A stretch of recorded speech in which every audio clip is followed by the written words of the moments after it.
Hi friends, ಈ ದಿನ ನಾವು ಕೇವಲ ಎರಡೇ ಎರಡು ಇಂಗ್ರೀಡಿಯೆಂಟ್ ಯೂಸ್ ಮಾಡಿ ಚಿಕ್ಕವರಿಂದ ಹಿಡಿದು ದೊಡ್ಡವ್ರ ತನಕ ಎಲ್ರಿಗೂ ಇಷ್ಟ ಆಗುವಂತ ಮಿಲ್ಕ್ ಪೇಡ ಹೇಗ್ ಮಾಡೋದು ಅಂತ ನೋಡೋಣ. ಶುದ್ಧವಾದ ಹಾಲನ್ನೇ ಉಪಯೋಗಿಸಿ ಮಾಡೋಣ ಬನ್ನಿ. ಇಲ್ಲಿ ನಾನು ಯಾವುದೇ ಕೋವಾ ಉಪಯೋಗಿಸಿಲ್ಲ, ಮಿಲ್ಕ್ ಪೌಡರ್ ಉಪಯೋಗಿಸಿಲ್ಲ, ಹಾಗೆ ಸಕ್ಕರೆ ಕೂಡ ಉಪಯೋಗಿಸಿಲ್ಲ. ವಿಡಿಯೋ ಸ್ಕಿಪ್ ಮಾಡದೆ ಕಡೆವರೆಗೂ ನೋಡಿ.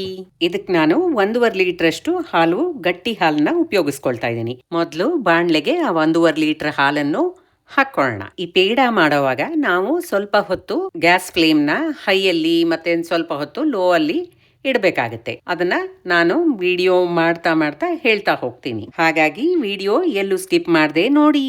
ಮೊದಲು ಹೈ ಫ್ಲೇಮ್ನಲ್ಲೇ ಹಾಲು ಹಾಕಿದ ತಕ್ಷಣ ಅದು ಉಕ್ಕಕ್ಕೆ ಬರೋ ತನಕ ನಾವು ಇಡಬೇಕಾಗುತ್ತೆ. ನಂತರ ಅದನ್ನ ಈ ರೀತಿ ತಿರುಗಿಸ್ತಾ ಇರಬೇಕು. ಹಾಲು ಆದಷ್ಟು ಈ ಸೈಡ್ಸ್ನಲ್ಲಿ ಕಟ್ಟದೇ ಇರೋಂಗೆ ಅದನ್ನ ನಾವು ಹೇಳ್ಕೊಳ್ತಾ ಇರಬೇಕಾಗುತ್ತೆ. ಈ ಪೇಡ ಮಾಡೋದಕ್ಕೆ ಆದಷ್ಟು ದಪ್ಪ ತಳದ ಪಾತ್ರೆನೇ ಉಪಯೋಗಿಸ್ಕೊಳ್ಳಿ. ನೀವು ಸ್ಟೀಲ್ ಬೇಕಾದರೂ ಉಪಯೋಗಿಸಿ, ಅಥವಾ ಟ್ರೈಪ್ಲೈ ಉಪಯೋಗಿಸಿ, ಅಥವಾ ನಾನ್ ಸ್ಟಿಕ್ ಬೇಕಾದರೂ ಉಪಯೋಗಿಸ್ಕೊಳ್ಳಿ. ಆದರೆ ಆದಷ್ಟು ಅಲ್ಯೂಮಿನಿಯಂ ಪಾತ್ರೆ ಉಪಯೋಗಿಸ್ದೇ ಇರೋಂಗೆ ನೋಡ್ಕೊಳ್ಳಿ. ಯಾಕಂದರೆ ಅಲ್ಯೂಮಿನಿಯಂ ಪಾತ್ರೆಯಲ್ಲಿ ಮಾಡೋಕ್ಕೆ ಹೋದರೆ ನಿಮ್ಮ ಪೇಡ ಟೇಸ್ಟು ಚೆನ್ನಾಗಿ ಬರೋದಿಲ್ಲ. ಪೇಡ ಟೇಸ್ಟು ಹಾಳಾಗುತ್ತೆ. ಒಂದು ಸ್ವಲ್ಪ ಕೇಸರಿ ದಳನ ಈ ಕಾದಿರೋ ಹಾಲು ಹಾಕ್ಕೊಂಡು ನೆನೆಸಿಟ್ಕೊಳ್ಳೋಣ. ಹಾಲು ನೋಡಿ ಅರ್ಧದಷ್ಟು ಇಂಗಿದೆ.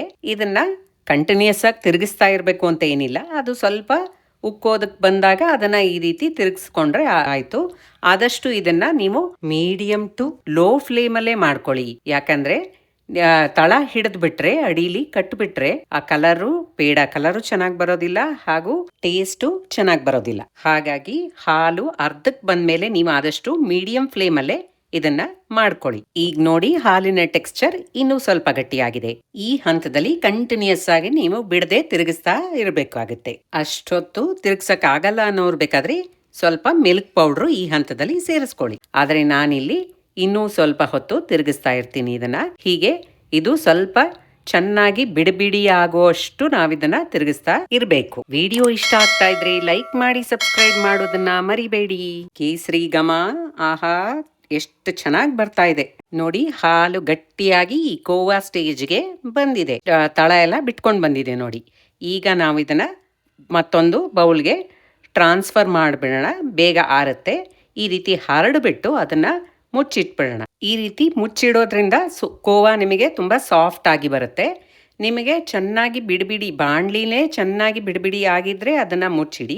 ಅಥವಾ ನಿಮಗೆ ಇನ್ನೂ ಸ್ವಲ್ಪ ಹೊತ್ತು ಅದು ಡ್ರೈ ಆಗಬೇಕು ಅಂತ ಅನಿಸಿದ್ರೆ ಅದನ್ನು ಓಪನ್ ಆಗಿ ಒಂದಷ್ಟೊತ್ತು ಆರೋದಕ್ಕೆ ಬಿಡಬೇಕಾಗುತ್ತೆ. ಈ ಕೋವಾ ಕಂಪ್ಲೀಟಾಗಿ ಆರದ್ಮೇಲೆ ನಾನು ಇದಕ್ಕೆ 100 ಗ್ರಾಮ್ ಅಷ್ಟು ಬಿಳಿ ಕಲ್ಸಕ್ಕರೆ ಪುಡಿನ ಹಾಕ್ಕೊಳ್ತಾ ಇದ್ದೀನಿ. ಹಾಕ್ಬಿಟ್ಟು ಚೆನ್ನಾಗಿ ನಾದಿ ಮಿಕ್ಸ್ ಮಾಡ್ಕೊಳ್ಳೋಣ.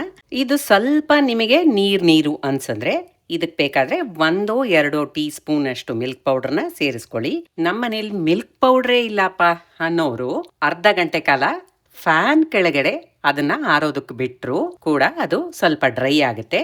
ನಂತರ ಅದನ್ನ ಚೆನ್ನಾಗಿ ನಾದಿ ಅದನ್ನ ಉಂಡೆ ಮಾಡ್ಕೊಳ್ಳಿ. ತುಂಬಾನೇ ಡ್ರೈ ಆಯ್ತು ಅನ್ನೋರು ಸ್ವಲ್ಪ ತುಪ್ಪ ಸೇರಿಸ್ಕೊಂಡ್ರೆ ಸರಿ ಹೋಗುತ್ತೆ. ನಂತರ ಕೈಗೆ ಒಂಚೂರು ತುಪ್ಪ ಸವರ್ಕೊಳ್ಳಿ.